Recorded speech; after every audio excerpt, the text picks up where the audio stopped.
Order! Order! You are an incorrigible delinquent at times.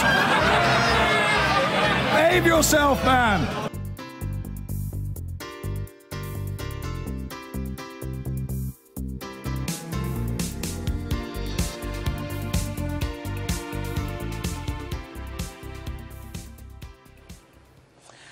Now, people using Britain as a haven for their ill-gotten gains are to be the target of new unexplained wealth orders. Well, these orders, which came into effect this week, they allow the government to seize property if individuals cannot explain how they acquired assets of more than £50,000.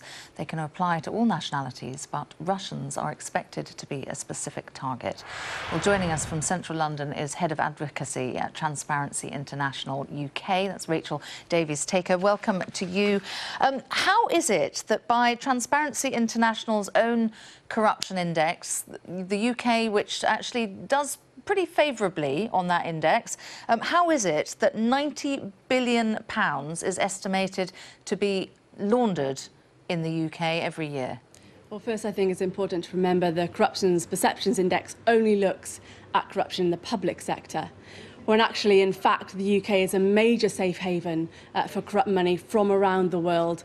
You know, the fact is that corrupt individuals cannot steal public funds unless they have a safe place to hide it, and the UK property market in particular is one such safe place. I was reading into the introduction there about ill-gotten gains. How are these going to be identified, and what then happens? So let's say that you're a health minister in a foreign country and you earn, say, £30,000 a year, but yet you have bought a £5 million house in Hampstead Heath. The law enforcement are probably going to look at that and think, hang on a second, there's a big gap between what you earn and the assets you have procured. They can then go to a High Court judge and ask to serve you with an unexplained wealth order to ask you, OK, maybe that money is legitimate, maybe there's some money you have that we don't know about. Great, please prove the legitimacy of that wealth. If they cannot do that, then the government, law enforcement, can move in and claim that asset. How easy is information gathering in this? Because my understanding is that a lot of high-end property, it's difficult to know who the actual purchaser is. You've hit the nail right on the head. Unfortunately, at the moment, because of the level of secrecy, particularly around overseas company ownership of UK property, it is incredibly easy to move corrupt and illicit wealth into our housing system in the UK. Now, the government has promised to introduce a register of all the true owners of overseas companies buying UK property, but they have delayed implementation of this promise. They originally said they'd bring in legislation by April 2018, but now they've delayed that until mid-2019. So there's definitely more that the government should be doing. You've probably looked at estimates of how much you think could be seized in terms of assets here.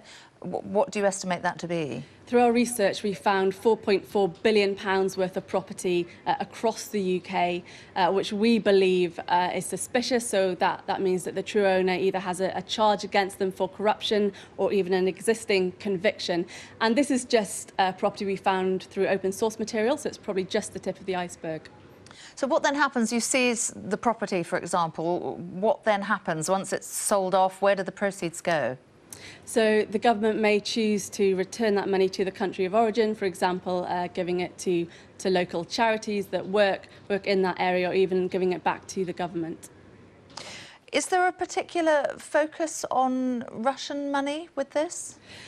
I think that research has found that there's a lot of Russian money coming into the UK, in particular into UK property. In fact, there was a property developer a couple of years ago that said that Russian buyers were the biggest spenders on all houses in London, over £1 million. And we certainly have a lot of concerns about illicit wealth coming from that country. But also through our research, we found property that has been bought with suspicious wealth from Azerbaijan, Nigeria, Liberia, all over the world. And unfortunately, the UK is facilitating the stealing of this wealth from public budgets abroad by allowing people to hide it here in our property market. I'm not entirely clear on the policing of this. So is this going to be done entirely independently of politics and government? So the National Crime Agency that comes under the Home Office will be leading the charge on this. So they do come under the government's remit. And are you optimistic? I mean, you were mentioning there that there are a few things that still need to be sorted for this to actually be totally effective. So we've heard some really strong words from Ben Wallace, the Security Minister, this morning. But of course, words are just words unless there is action to follow them up. So we will be monitoring the government closely and certainly encouraging and pushing them to use these unexplained wealth orders and take a stand to make sure the UK is no longer a safe haven for corrupt wealth. I'm sure you will. OK, Rachel Davis-Taker, thank you very much. Thank you.